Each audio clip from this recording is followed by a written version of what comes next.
Hi mga mare! For today's video, magluluto pa tayo ngayon ng escabeche at saka ng ginisang gulay. So, ayan, dahil nagmamadali na tayo magluto mare, pagsasabayan natin lutuin ang escabeche at saka ng ginisang gulay. Yung gulay natin mare, simple lang, kalabasa at saka ng pechay lang. Tapos may kunting sahog na karne. Saka yung escabeche na pritong isda, mga mare. Nakarang araw pa yan, sobra namin sa pritong isda. So, gagawin natin ngayon, i-escabeche natin para hindi masayang. So, ayan mare, kita nyo naman, di ba? Iba talaga yung nagagawa ng nanay. Kahit galing pa yan sa trabaho, kahit pagod pa yan sa trabaho, 10 oras sa duty. Pero, masaya pa rin gagawa ng mga gawaing bahay para sa pamilya. So, ayun na, mare, gisa-gisa lang natin yan. Mga basic lang naman yan, mare. Alam na natin yan, mga rekado, sibuyas, bawang, luya, saka ng kamatis. So, dun sa kabilang kawali ko, mare, nilagay ko na yung tomato sauce para sa escabeche. Saka dito sa kabila naman sa gulay, nilagay na yung karne, tapos nilagyan ko na rin ng mga rekado, mga pampalasa, mga paminta, asin, saka ng kunting patis. So, ayan mare. Nagyan ko na rin ng magic sarap. Pinagsasabay ko na mare kasi nagmamadali na nung oras na. Nakakaantok na rin. Yung escabeche mga mare, binilihan ko lang yun ng maliit na carrots. Ang mahal ng kilo. Diyos ko, isang pirasong carrots mare, maliit lang, 24 pesos. Tapos bilisan ako ng bell pepper mare. Kaso 35 pesos ang isang peraso, napakaliit. Naisip ko naman marami pa akong siling habang green sa bahay. Galing pa yun sa Nueva Ecija. Kaya yun na lang ilalagay ko.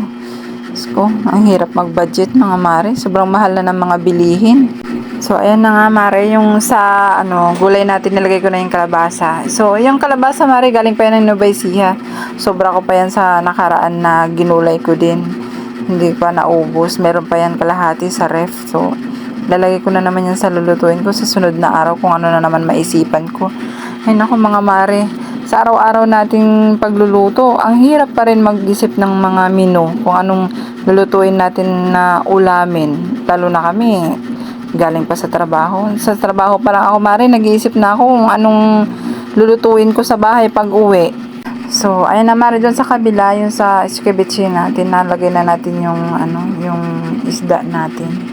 So, ayan, nauna nang naluto yung isda, yung sa escabeche mare, kasi simple lang naman yan, yung sauce lang naman yung lulutuin mo dyan at titimplahin, tapos ilalagay mo na yung isda. So, ayan, isusunod natin yung sa gulay natin. Nilagay ko na rin yung pechay, takpan ko lang yan, mamaya. Luto na yan, saglit lang yan, half cook, pwede na yan. Kasi pangit naman pag masyadong overcook. So, ayan mga mare, for the go! Luto na siya mga mare. Tignan nyo, ang ganda ng kulay. Yellow at saka ng green. Tapos yung isda natin, luto na rin. Yung escabeche ko mare, gusto kasi ng mga anak ko, matamis-tamis na medyo escabeche, sweet and sour. Kaya yan, ganyan yung gusto nila. Kaya medyo dinamihan ko konti ng asukal. So, ayan na. Kumakain na kami, mga mare. Tapos, kunting kwentuhan. Masarap talaga kumain, mare, pag sabay-sabay kayong pamilya. Kasi yan lang yung time namin na sabay-sabay kami. Kasi lagi kami sa trabaho ng asawa ko. Tapos, yung mga anak ko dyan, dito sa bahay. Kaya yan, hindi pwedeng hindi kami sabay-sabay kumain. Kailangan talaga magkakasama. Kasi yan lang talaga yung oras namin. Tapos mga pagkwentuhan, tapos mga tanong-tanong sa mga anak kung may problema ba, o kamusta yung araw nila, mga ganun, kung anong sa school, yung mga ganun mga mare, mga kwentuhan.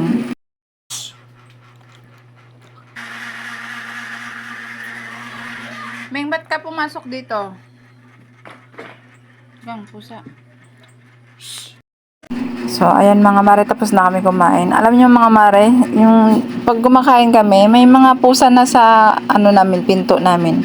Nakaabang na mga yan kasi alam nila na kumakain na kami. Kasi alam nila na pinapakain namin sila. Mga pusang kalye yan mga mare, bali 4 yan sila.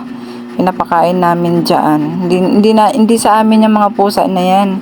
Nandyan lang yan sila sa may pinto namin pag oras na ng kainan namin. Kasi dyan sila lagi. Kaya pinapakain na lang namin.